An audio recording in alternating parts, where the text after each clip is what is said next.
Leonardo da Vinci কিংবা ম্যাকিয়াভেলির স্মৃতি বিজড়িত যে ফ্লোরেন্সে একদিন ভালোবেসে ফুটবলকে নাম দেওয়া হয়েছিল কালসিও, সেই আবেগ আজ কেবলই ছাই। চারবারের বিশ্ব চ্যাম্পিয়ন ইতালির ফুটবল আজ যেন ফ্রাঞ্জ কাফকার মেটামরফোসিস গল্পের সেই অদ্ভুতুরে দুঃস্বপ্নের জীবন্ত প্রতিচ্ছবি। 2018 সালের যে বিপর্যয়কে ফুটবল বিশ্ব এক রাতের দুঃস্বপ্ন ভেবেছিল, তা আজ এক যুগের স্থায়ী অভ্যাসে পরিণত হয়েছে। টানা তৃতীয়বারের মতো বিশ্বকাপের মঞ্চ থেকে আজজুড়িদের এই ছিটকে যাওয়া কেবল ইতালিয়ানদের জন্য নয়, বিশ্বজুড়ে কোটি ফুটবল প্রেমীর বুকে এক গভীর ও নীল বেদনার মহাকাব্য। বসনিয়া ও হার্জেগোভিনার কাছে হেরে বিদায় নেওয়ার পর ইতালির আকাশ বাতাস আজ বিশ্বকাপের অভিশাপে ভারী। কেউ কেউ আবার একে 2006 সালের ফাইনালে জিদানের সে বিখ্যাত ঢুসের বিপরীতে নিয়তির নির্মম প্রতিশোধ বলেও সান্ত্বনা খুঁজছেন। কিন্তু অতি প্রাকৃতিক এই ভাবনার বাইরে গিয়ে নির্মম বাস্তবতার দিকে তাকালে দেখা যায় এই মহাধস রাতারাতি ঘটেনি। 2009-2010 মৌসুমে ইন্টার মিলানের পর ইতালির কোনো ক্লাব আর চ্যাম্পিয়ন্স লিগে ট্রফি ছুঁয়ে দেখতে পারেনি।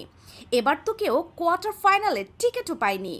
ইউরোপের অন্যান্য পরাশক্তিদের তুলনায় ইতালির ফুটবল আজ অর্থনীতি, আধুনিক রণকৌশল আর ব্র্যান্ডিংয়ে বড্ড পিছিয়ে।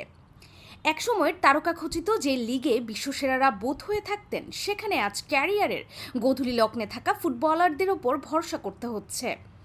অবকাঠামোগত উন্নয়ন আর নতুন স্টেডিয়াম নির্মাণের স্বপ্নগুলো বছরের পর বছর ধরে গুমড়ে মরছে আমলাতান্ত্রিক জটিলতার অন্ধকার গলিতে। সবচেয়ে বড় আঘাতটি এসেছে ইতালির সেই ঐতিহ্যবাহী বুদ্ধিদীপ্ত রক্ষণাত্মক ফুটবলের অহংকারে। আধুনিক ফুটবলে তীব্র গতি, হাই প্রেসিং আর ক্ষিপ্র শারীরিক সক্ষমতার ঝড়ে খড়কুটোর মতো উড়ে গেছে আজজুরিদের চেনা সেই কাতে নাচুয়ার দেয়াল। সময়ের এই পরিবর্তনের সঙ্গে খাপ খাওয়াতে বড্ড দেরি করে ফেলেছে তারা। স্বল্পমেয়াদী সাফল্যের লোভে কোচিং সংস্কৃতির অস্থিরতা আর নতুন প্রতিভা তৈরিতে চরম ব্যর্থতা ইতালিকে ঠেলে দিয়েছে এই অন্তহীন শূন্যতায়। কাফকার গল্পের সেই রূপান্তরিত পোকাটির মতোই ইতালির ফুটবলও আজ আর কোনোভাবেই তার চেনা ও গৌরবময় অতীতে ফিরে যাওয়ার পথ খুঁজে পাচ্ছে না।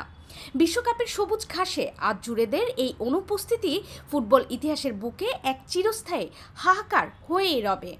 ল্যাটিন বাংলা।